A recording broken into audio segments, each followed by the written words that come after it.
Hello, lovers of freedom, children of Chukwokika Biama, Raphael Chamakajere here, Pastor Vam Vam Vam. Nnamdi said he will not allow me to do broadcast tonight. I said, okay, if you not allow me, then we must do it together. Anyway, and we decided to just have a record tonight. Look, Mama. You say hello to Biafrans, yeah? So, lovers of freedom, you can see how relaxed I am with my boy. And this boy has an assured future in Biafra. But first, before he enters Biafra, he already has an assured future where he is right now. And many of us in the zoo, we don't have an assured future. This boy, you're seeing him now, he's a state property. Every month, Italian government takes care of him. He's a state property. He belongs to the state. If I, the father, doesn't take care of him very well, the state will penalize me and take him from me.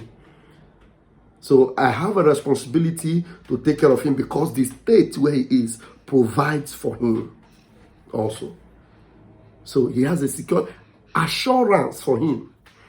And then one thing that he doesn't have, which I want to make sure he have, is that original nationality, which is the Biafra. Because he looks like me, he is not from here. He doesn't look like the people that come from here. So even though his future is assured, yet he is not from here because he doesn't look like them. Do you understand what I mean? I'm going somewhere and I want to make this very quick because there's a video you must watch. Right now, the zoo have been completely exposed. The governor of Zamfara have shown every one of you, including those of you that have always been calling Nnamdi Kanu the problem. You that have been calling Simon Ekpa the problem. Now, you have a whole load of problem on you. Because the people making life miserable for you, their location is known, their identity is known, their parents are known, everything about them is known. Yet, Nigeria refuses to go after them. But they are coming after you and I. They do not want you and I to have our own freedom, our own peace, to enjoy our lives as Biafrans. That's why we have resolved to take this future in our hands and to get Biafra, cost what it may. So you have no excuse not to rise up now, join this chariot now to get Biafra. As quiet as this boy has become suddenly, it is because this message is meant for you. It is meant for you. So you watch this video and then you will resolve by yourself. What would you do now? Are you going to continue to castigate Simon Ekpa, call him your problem? This country that have refused to give you an assured future, like Nnamdi, have gotten where he is now. Even though he has a guarantee of, citizenship here, but this citizenship here is not going to be like the citizenship of Biafra, which is where he comes from, his originality. So that is why that Biafra is more important for him, for you, than any other thing. And so, now that you know that Nigeria is casted and can never be for you, what are you waiting for? What are you waiting for? Are you going to continue to play politics, play games? Are you going to continue to live your life in the hands of these politicians that already know what your problem is and refuse to solve it because of their selfish interest and their evil wickedness? Choose you this day what you want to do. For me and Nnamdi, we have chosen to enter Biafra. Oh, hey, Biafra. He say, no. I love you all. Please watch this video, enjoy it. Make sure you share. Make sure you share. In fact, everything you need to know, everything that need to make you get angry, and make sure you support Biafra movement. You're going to hear it now. Now, from tomorrow, anybody that is telling you, Nnamdi Kanu, then you understand what to do to them. And now, you will now believe, or you will now support any action we take to make sure Nnamdi Kanu is free. So if those terrorists, you know where they are, and they are free, and nobody goes after them, and then Nnamdi Kanu, who is not a terrorist, is locked up in the dungeon, you that is free must do something to make sure he comes out. And what do? Just support our Prime Minister. He knows the way, and we know how to press the zoo in their neck and make sure they give us our leader and give us our freedom. I love you all. Raphael Chamakajere with Mazi Nnamdi Jnr. signing out. Enjoy this video. I'll see you tomorrow. And by the grace of God, tomorrow being Friday, I have already also had an administration and an inspiration in me to begin a program of prayer and intercession for our men. Because for the first time, our own general, the people's general, now they're sleeping, our own general, the people's general, decided to come in my program. And so what it means is that we have to put him in prayer. We have to put our men in prayer. So from tomorrow, we are going to be lifting Butuzo and his men, our Biafra Liberation Army. We are going to be putting them in our prayers. I didn't want my son to be sleeping on camera, so let me let me cover my son. So please watch this video and make sure it goes viral. Pastor Vam Vam Vam, I love you all. So join me tomorrow for the very first section of prayer and intercession for our men on ground, Butuzo and his men. Every Friday going forward, those in the prayer warriors, everyone, you will join me for half an hour, solid half an hour of worship and prayers to Chuku Kabiama on behalf of our men. They must win, and Biafra must come. I love you all. Catch you phone. Like I said, we know where these guys are. We know where they live. We know their parents. You know them as a government? Of course we do. They live with the same community we live. So why is it difficult to get them? That is the $1 million question that I should ask you. We are trying to understand, for those of us who are now conversant with Zamfara, have never been there, and we hear you as a chief security officer speak tonight to say you know these people, but yet you can't get them. It's a head scratcher. The story that was out there with the change of the commandant was that he raised some concerns and accusations that the outfit is not being equipped and is not being funded to fight the war you have set us up for. And then he was changed a couple of weeks after. That is not true. If you had listened to the police when he was arrested and interrogated, it was a different story. What we found out was that he was fully involved in that operation in Mada. The records are there.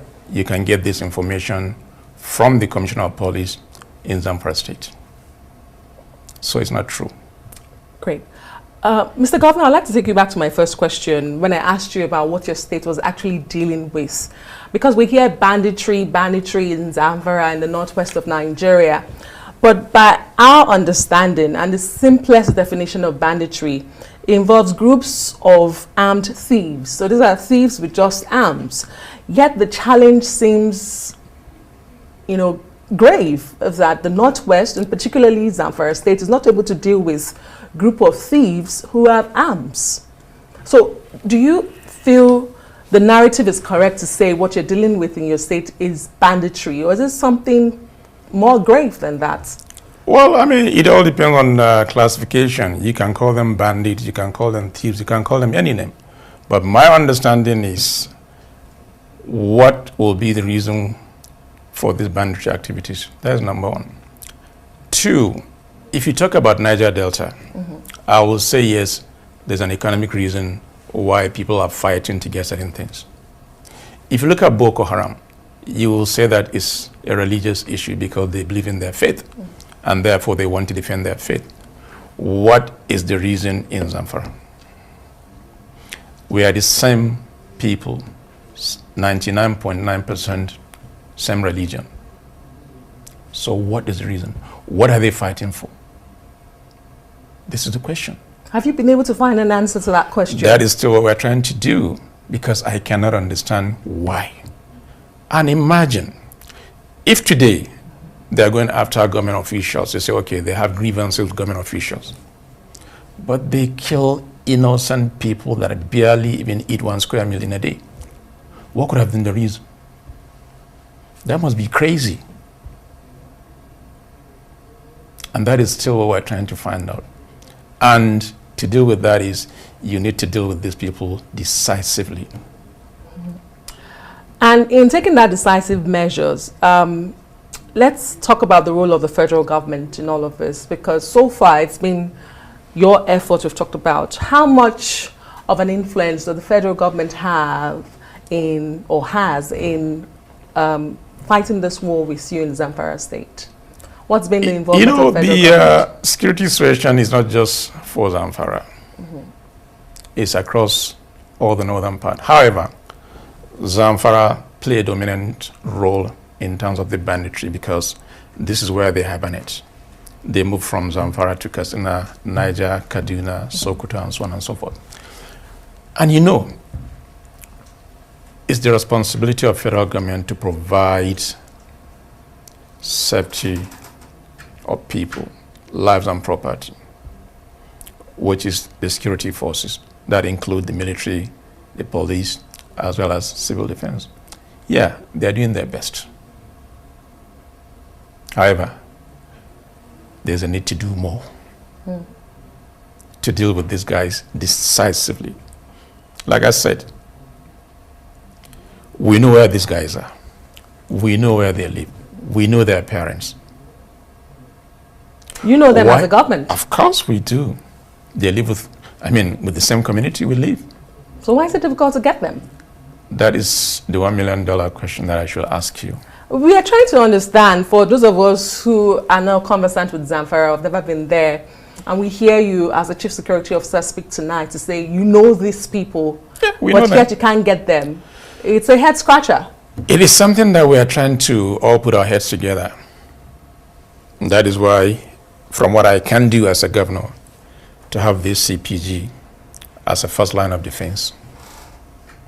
Of course, military are there, police are there, as well as civil defense, but they are not under my control.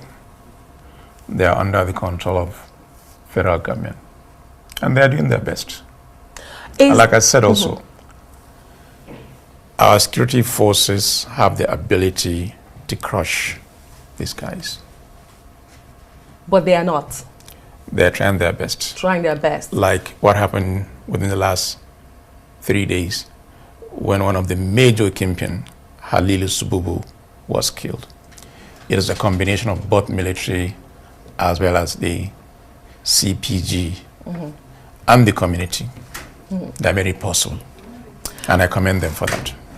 Okay, I wanted to take you back to one of the questions you raised tonight about what is fueling this in Zamfara, because you seem to say, it doesn't look like there's a religion undertone to it. The people they kill are also poor, so they're very poor for that matter. So there is no barely surviving. To go after them. But there's a question of the mining, the natural resources in Zamfara state. Don't you think that is enough to fuel all of this in Zamfara state? And I wanted you to answer if the ban placed by the federal government is still in place on mining in your state. The ban has been in place since 2018, so it's nothing new. I also met it.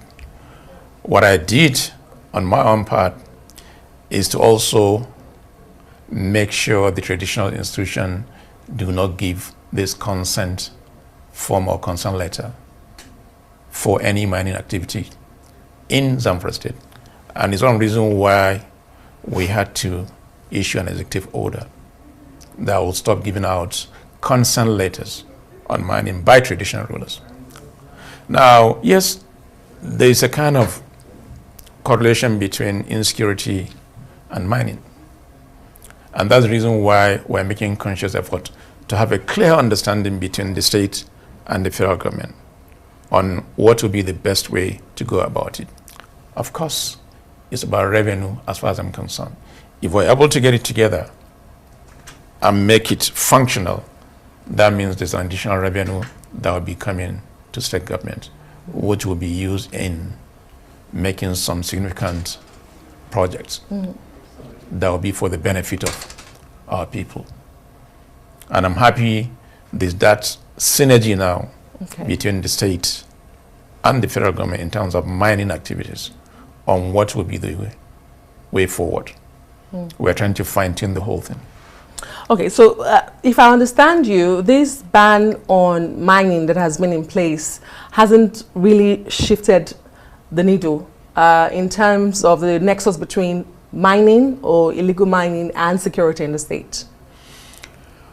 What I'm hearing is that some of the bandits are also engaged in some mining activities. For example, the guy that was killed 3 days ago, the Halilu Subu. But the rest are just artisanal miners, so to say.